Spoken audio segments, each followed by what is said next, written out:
Sarah. It's Sunday again, so it's time for me to do another video. So the last week has pretty much been a break for me. I've done like 2 pages of editing on Hell's Bend. I plan on starting again on the 1st, so I do have a couple more days of kind of break time. As of right now, there isn't a whole lot that I'm getting done. I just needed a little bit of time away, and Sims expansion came out. That seemed like a good time. So I've been being a vampire. That's been pretty exciting. Lipstick change, because it's been like 5 hours since I talked to you last. Couldn't figure out what to talk about, so I just went and like made dinner and went about my business. But since then my lipstick has disappeared, and so I decided to put something else on. So if you're wondering, no, I don't have an ailment. So I guess I'll just talk a little bit about writing regularly. I know a lot of people like to write on their off time because they have jobs and things like that. I'm in that boat as well. But one of the real key elements to actually completing anything is making it a priority. So like you might schedule to do an activity with your friends, then you should schedule time to write.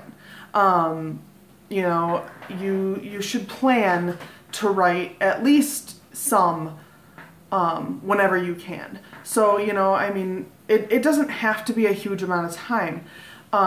You can write for an hour and then you've written an hour more than you would have if you didn't. So, I mean, it seems sometimes like an hour is useless, but it's still an hour more than you had before. So, sometimes just trying to find that hour is difficult, but it can be really rewarding. And then you can reward yourself with things like playing your favorite video game, or you know, going out to dinner, which would be less than a every night thing. But you know, if you want to say like, if I can write for, you know, 10 hours a week for 4 weeks in a row, then my family will go out to dinner. If you have a regular writing schedule, it's a lot harder for you to get a kind of block, a writer's block, if you will. I don't really get what you'd call writer's block as a general rule, but I know what it's like to just have a hard time sitting down and doing it. And, you know, many people have said that it does decrease the chances of you having writer's block if you are sitting down at specific times, or if you have a specific writing schedule to follow, just because it ingrains it in you. But you can say, I can write an hour, and if that hour results in 200 words, then that's just wonderful. If it results in 500 words, that's wonderful too. So you've got to figure out where your limits are and what you can and can't handle. But I find that typically if you're working as a, if you're writing as your second job, I find that time is usually easier to manage than word count. Word count can be difficult because you start to get real headstrong with it, you know, and you have one good day and the next day you think is going to be just as good, and you're not going to write at the same pace every day. You know, the story won't be at the same pace. So sometimes you're going to have days where you're just going to write faster because the story calls for it.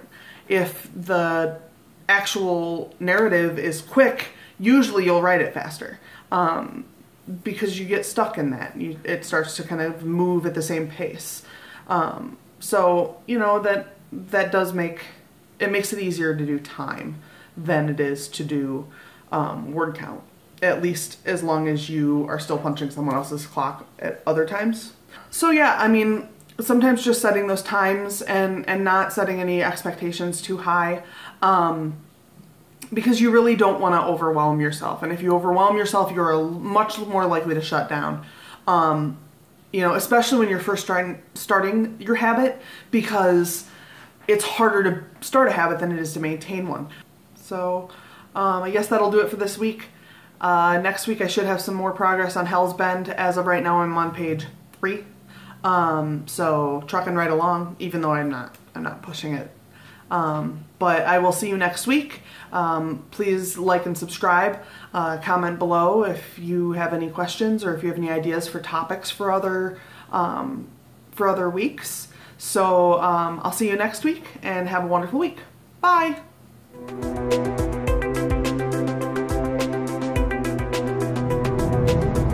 I don't know why you'd be on my channel if, you know, Stephen King's probably not going to stop over at my channel and see what I think about writing, because what the hell do I know?